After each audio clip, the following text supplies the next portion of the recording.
Class করতে গিয়েছিলাম, ওনার class না, আমি সাইফুরসে ভর্তি হয়েছিলাম ইংলিশ শেখার উদ্দেশ্যে। তারপর ওনাকে আমি ক্লাসে পাই এবং ক্লাস থেকে হচ্ছে উনি আমাকে বিভিন্ন প্ররোচনায় আমার সাথে একটা সম্পর্ক তৈরি করতে চাই। তখনও আমি বুঝতে পারিনি, কিন্তু একটা সময় যেতে যেতে উনি আমাকে ফোন মেসেজ কল করতে করতে ওনার সাথে আমার একটা সম্পর্ক তৈরি হয়ে যায় এবং আমরা হচ্ছে বিয়েও করি।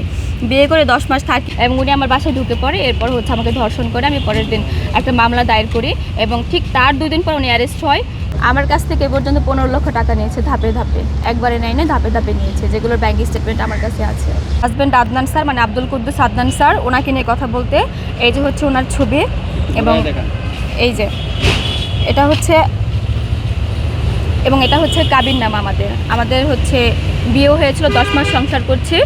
উনি হচ্ছেন সাইফুরসের টিচার ছিলেন, কিন্তু যখন এর আগে একটা ভিডিও ভাইরাল হয়েছে, ভাইরাল হওয়ার পর ওনাকে চাকরি থেকে অব্যাহতি দেওয়া হয়ে গেছে, মানে অব্যাহতি বলতে কি পুরোপুরি ওনাকে ব্যান করে দিয়েছে, পার্মানেন্টলি চাকরিচ্যুত করা হয়েছে আমি যতটুকু জানি। উনি আমাকে কল করেছিলেন ভিডিও ভাইরাল হওয়ার পর।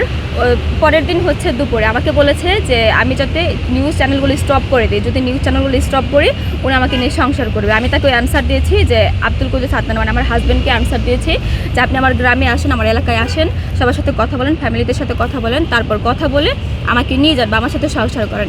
কিন্তু উনি আর আসেননি। যখন হচ্ছে উনি আমাকে বিভিন্নভাবে প্রতারণা করেছে, ওনার ভাই সাজিয়ে অন্য একটা লোককে আমার সাথে কথা বলেছে, দিনের পর দিন 5টা মাস পর্যন্ত আমার সাথে কথা বলেছে। আমি ওই বাসায় যেতে চেয়েছি, আমাকে বলেছে যে এই ঈদের মধ্যে যাব, এই রোজার মধ্যে যাব, এটা শেষ করে যাব, এটা শেষ করে যাব। কিন্তু ওই লোক লাস্ট পর্যন্ত কি বললো, ওনার নাকি শাশুড়ি মারা গিয়েছে, ওনার নাকি মেয়ে আইসিইউতে ভর্তি, আমার সাথে কান্না পর্যন্ত করলো। মানে এইভাবে আমাকে দিনের পর, এর আগে সম্পর্ক ছিল 6 মাস। আমি ওনাকে বিয়ে করতে চাই না। যখন আমার মনে হচ্ছিল যে উনি আমার কাছ থেকে টাকা পয়সা নিয়ে রেস্টুরেন্ট বিল দিচ্ছে, এখানে সেখানে মানে কফি খাচ্ছে, সেটা আমার কাছ থেকে টাকা নিচ্ছে, আমার কাছ থেকে টাকা নিয়ে শপিং করছে, ঈদের বাসায় দিচ্ছে, আমি ওনাকে বিয়ে করতে চাইনি। এরপর উনি হচ্ছে, আমি আগের ভিডিওতে বলেছিলাম, উনি জোরপূর্বক আমার বাসায় আসে কোনো ইনফরমেশন ছাড়া, আমাকে ফোনটা পর্যন্ত করে নেই।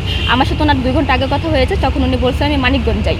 এরপর আমার বাসায় নক করে, আমি বাড়িওয়ালা ভেবে দরজাটা খুলে দিই, কারণ তখন আমি নতুন বাসা নিয়েছি, আমার ফ্যামিলির সাথে ঝামেলা করে, ওনার জন্যই ঝামেলা করেছি। এটা হচ্ছে গত জুন মাসের 3 তারিখ অ্যারেস্ট হয়। 4 তারিখে হচ্ছে উনি আমাকে বলে যে আমাকে তুমি বাঁচাও, আমি তোমাকে বিয়ে করবো, আমি অনেক গরিব, এই সেই বলে আমার মায়া হয়, আমি ওনাকে ছাড়াতে যাই। এরপর অ্যাডভোকেট আমাকে বলেছে বিয়ে না করলে নাকি জামিন হবে না। তারপর ওখান থেকে টেনে নিয়ে আমাকে বিয়ে করেছে। আমি তো বিয়ে করতে চাইনি প্রথমে, আমি শাস্তি চেয়েছিলাম। তারপর আমি বলেছি আমি আপনাকে বের করে দিলাম, আপনি এবার বুঝেন আপনারটা, আপনি ভালো হয়ে যান, আমি ওনারে বলছিলাম। আমার সাথে লাস্ট কথা হয়েছে যে ভিডিও ভাইরাল হয়েছিল, পরে আমাকে বলেছিল যে তুই যদি চ্যানেলগুলো স্টপ না করস তাহলে আমি তোকে নিয়ে সংসার করবো না। আমাকে এটা বলেছে, যদি চ্যানেলগুলো স্টপ করাস তাহলে তোর সাথে আমি সংসার করবো। এতটুকু কথা হয়েছে লাস্ট, তারপরে আর কথা হয়নি। পুলিশ স্টপ না করাস তাহলে তোর সমস্যা হবে, আমাকে এই কথাগুলো বলেছে। এবং আমি কিছু লোকের কথা পাবলিশ করতে চাই, সেটা হচ্ছে ওইখানকার একজন স্থানীয় লোক আছে যিনি দলের আর কি কাজ করে। ওই লোকটাও আমাকে হুমকি দিয়েছে যে আপনি যদি হচ্ছেন আপনার হাজব্যান্ড আব্দুল কুদ্দুস আদনানকে ডিভোর্স না দেন তাহলে হচ্ছে আমরা আপনাকে দেখে নেব।